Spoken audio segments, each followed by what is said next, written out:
Party പറഞ്ഞാൽ കേൾക്കുന്നവരാണല്ലോ.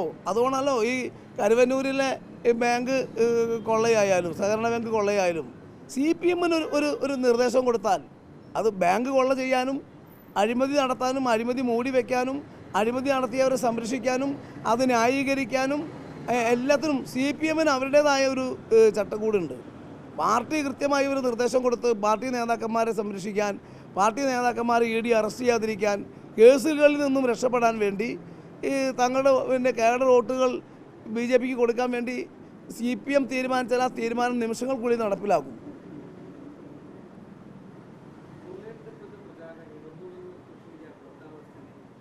നല്ല രീതിയിൽ ഈ കടുത്ത 40 ഡിഗ്രി ചൂടുണ്ടായിരുന്നിട്ട് പോലും കാലാവസ്ഥയിൽ ഈ പിന്നെ അതിരൂക്ഷമായ കാലാവസ്ഥ നിലനിൽക്കുമ്പോഴും സ്ഥാനാർത്ഥി പര്യടനം ഞങ്ങൾ നല്ല രീതിയിൽ തുടങ്ങി. ഞങ്ങൾ 1-ാം റൗണ്ട് സ്ഥാനാർത്ഥി പര്യടനം അഭ്യർത്ഥനകൾ ഭവന സന്ദർശനം പൂർത്തിയായി.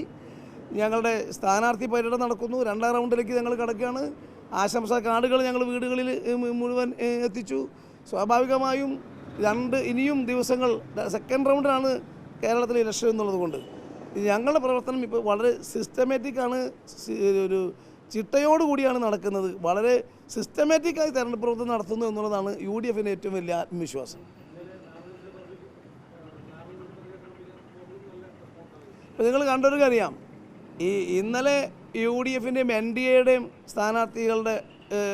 സ്ഥാനാർത്ഥി പത്രിക സമർപ്പിക്കാൻ വേണ്ടിയുള്ള ഷോ ഉണ്ടായി. മിനിയാന്ന് LDF-ൻ്റെ ഷോ ഉണ്ടായി. ഇത് രണ്ടും ഈ തൃശ്ശൂരിലെ മാധ്യമങ്ങൾ കമ്പാരിസൺ നടത്തി കാണും.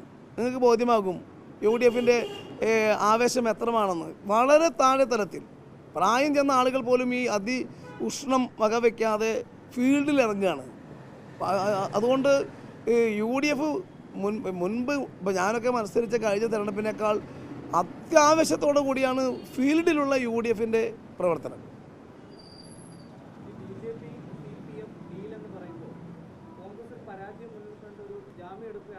ഞങ്ങൾക്കത് പിന്നെ ഈ സത്യം ജനങ്ങളുടെ മുമ്പിൽ തുറന്നു പറയണ്ടേ.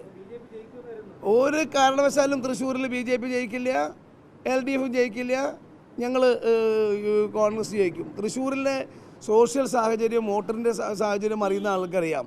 എത്ര CPM-ന് ഉന്നത നേതാക്കന്മാർ BJP-ക്ക് വേണ്ടി വോട്ട് കച്ചവടം നടത്തിയാലും തൃശ്ശൂരിലെ നല്ല ജനാധിപത്യ മതനിരപേക്ഷതയുള്ള ജനങ്ങൾ പിന്നെ അവരെല്ലാം UDF-ൻ്റെ കൂടെ നിൽക്കും. ഞങ്ങൾ അതുകൊണ്ട് കഴിഞ്ഞ തവണത്തേക്കാളും ഭൂരിപക്ഷത്തിൽ ഇത്തവണ ജയിക്കും. തൃശ്ശൂരിലെ വോട്ടിൻ്റെ സാഹചര്യവും സോഷ്യൽ സാഹചര്യവും അതേപോലെ സോഷ്യൽ എഞ്ചിനീയറിംഗ് അറിയുന്ന ആളുകൾക്ക് മുഴുവൻ അറിയാം. തൃശ്ശൂരിലെ സോഷ്യൽ എഞ്ചിനീയറിംഗ് അറിയുന്ന ആളുകൾ, തൃശ്ശൂരിലെ വോട്ടിൻ്റെ സിസ്റ്റം പഠിച്ചിട്ടുള്ള ആളുകൾക്കറിയാം. ഞങ്ങൾ ഈ സത്യം ജനങ്ങൾ അറിയിക്കുക എന്നുള്ളത് ഞങ്ങളുടെ ചുമതല. ഞങ്ങളുടെ ഏറ്റവും വലിയ ശത്രു BJP-യും LDF-ഉം തന്നെയാണ്.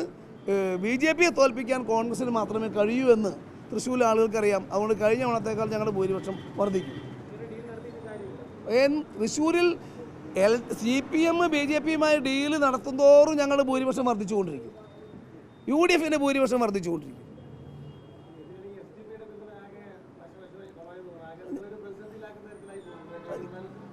ഒരു കാരണവശാലും നാഥുറാം ഗോഡ്സെയെ ആരാധിക്കുന്ന RSS സംഘ് പരിവാറിൻ്റെ വോട്ടോ, അതേപോലെ രാജ്യത്ത് വർഗീയ സംഘർഷമുണ്ടാക്കുന്ന ന്യൂനപക്ഷ ഫാസിസ്റ്റുകളുടെ വോട്ടോ വേണ്ട എന്നുള്ളത് കേരളത്തിലെ കോൺഗ്രസിൻ്റെ UDF-ൻ്റെ നിലപാടാണ്. ഇന്നലെ APCC പ്രസിഡന്റും പ്രതിപക്ഷ നേതാവും രമേശ് ചെന്നിത്തലയും അത് ആവർത്തിച്ച് പറഞ്ഞിട്ടുണ്ട്. ഞങ്ങൾ ഒരു ഫാസിസ്റ്റുകളുടെയും പിന്നിൽ വോട്ടിന് വേണ്ടി പോയിട്ടുമില്ല. ഞങ്ങൾക്ക് അതിനകത്ത് കൃത്യമായ നിലപാടുണ്ട്. ഞങ്ങൾ മതനിരപേക്ഷതയുടെ പക്ഷത്തു നിന്നുകൊണ്ടുള്ള നിലപാടാണ്. മതവൈരം ഉണ്ടാക്കാൻ ശ്രമിക്കുന്നവരും സാമുദായിക വൈരം ഉണ്ടാക്കാൻ ശ്രമിക്കുന്നവരുടെ ഒരു സഹായവും ഞങ്ങൾക്ക് ആവശ്യമില്ല. കൃത്യമായി ഞാൻ ആദ്യമേ തന്നെ APC പ്രസിഡന്റ് പ്രതിപക്ഷ നേതാവും ഈ കാര്യത്തിൽ പറഞ്ഞിരുന്നു. ഞങ്ങൾ ആരുടെ പിന്നിൽ വോട്ടിന് വേണ്ടി പോയിട്ടില്ല, ഒരു കാരണവശാലും ഞങ്ങൾ ആരുടെ പിന്നിൽ പോകുകയുമില്ല. അത് ആദ്യ മണിക്കൂറിൽ തന്നെ അത് വ്യക്തമാക്കിയിരുന്നു. അത് ഇന്നലെ കുറേയും കൂടി ക്ലാരിറ്റിയോടുകൂടി മാധ്യമങ്ങൾ വീണ്ടും ചർച്ചയ്ക്ക് വിധേയമാക്കി വളരെ ക്ലാരിറ്റിയോടുകൂടി പറഞ്ഞിട്ടുണ്ട്. ഞങ്ങൾ ഒരു കാരണവശാലും ഈ രണ്ട് ഫാസിസ്റ്റുകളെയും ഭൂരിപക്ഷ ന്യൂനപക്ഷ വർഗീയ ഫാസിസ്റ്റുകളുടെ കൂടെ അവരുടെ ഒരു സഹവും ഞങ്ങൾക്ക് വേണ്ട. ഞങ്ങൾക്ക് മതനിരപേക്ഷതയുടെ പക്ഷത്ത് നിൽക്കുന്നതാണ് ഞങ്ങളുടെ നിലപാട്.